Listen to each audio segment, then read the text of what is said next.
Hema committee റിപ്പോർട്ടിന്റെ അടിസ്ഥാനത്തിൽ ചലച്ചിത്ര മേഖലയിലെ ലൈംഗിക ചൂഷണവുമായി ബന്ധപ്പെട്ട കേസുകളിൽ എഴുതിത്തള്ളാൻ നീക്കമെന്ന് റിപ്പോർട്ട്. ഈ മാസം അവസാനത്തോടെ ഇതിനായി കോടതിയിൽ റിപ്പോർട്ട് നൽകും. കമ്മിറ്റിക്ക് മൊഴി നൽകുന്നവർ പോലീസിന് മൊഴി നൽകാനോ സഹകരിക്കാനോ തയ്യാറാകാത്തതിനെ തുടർന്നാണ് നീക്കമെന്നാണ് വിവരം.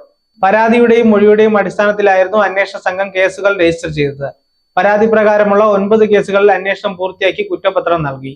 എന്നാൽ ഹേമ കമ്മിറ്റി മുൻപാകെ നൽകിയ മൊഴികളുടെ അടിസ്ഥാനത്തിലെടുത്ത 40-ലധികം കേസുകളിൽ പോലീസിന് മൊഴി നൽകാൻ പലരും തയ്യാറാകുന്നില്ല. ഈ കേസുകളിൽ ഭൂരിഭാഗവും എഴുതിത്തള്ളേണ്ട അവസ്ഥയാണെന്ന് അന്വേഷണ ഉദ്യോഗസ്ഥർ പറയുന്നു. പരാതിക്കാർ തയ്യാറാകാത്തതോടെ കേസുകളുടെ അന്വേഷണത്തിന് സാധ്യമല്ലെന്ന് പ്രത്യേക അന്വേഷണ സംഘം കോടതിയെ അറിയിക്കും.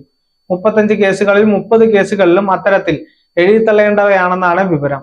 പ്രത്യേക അന്വേഷണ സംഘം 80 കേസുകളാണ് എടുത്തത്. ഇതിൽ ഹേമ കമ്മിറ്റിയുടെ മൊഴിയുടെ അടിസ്ഥാനത്തിൽ 35 കേസുകളും കമ്മിറ്റി റിപ്പോർട്ട് പുറത്തു വന്നതിന് പിന്നാലെ നേരിട്ട് പ്രത്യേക അന്വേഷണ സംഘത്തിന് ലഭിച്ച പരാതികളിൽ മറ്റ് കേസുകളിലും രജിസ്റ്റർ ചെയ്തിരുന്നു. ഇതിൽ നേരിട്ട് പരാതിപ്പെട്ട കേസുകളിൽ കുറ്റപത്രവുമായി മുന്നോട്ടു പോകാനാണ് പോലീസിന്റെ ആലോചന.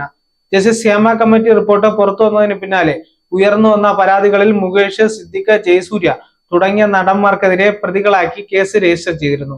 പിന്നീട് കോടതി നിർദ്ദേശത്തെ തുടർന്ന് കമ്മിറ്റി റിപ്പോർട്ടിലെ മൊഴി പ്രകാരം കേസുകൾ എടുത്തിരുന്നു.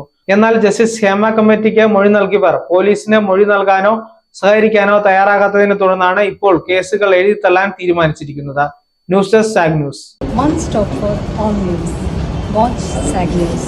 നേരിന്റെ വാർത്തകൾ നിങ്ങളുടെ വിരൽത്തുമ്പിലെത്താനായി സാഗ് ന്യൂസ് ചാനൽ സബ്സ്ക്രൈബ് ചെയ്തും ഷെയർ ചെയ്തും ഒരു ശരിയായ മാധ്യമ നിലപാടിനൊപ്പം നിൽക്കാൻ ഞങ്ങൾ നിങ്ങളെ ക്ഷണിക്കുന്നു.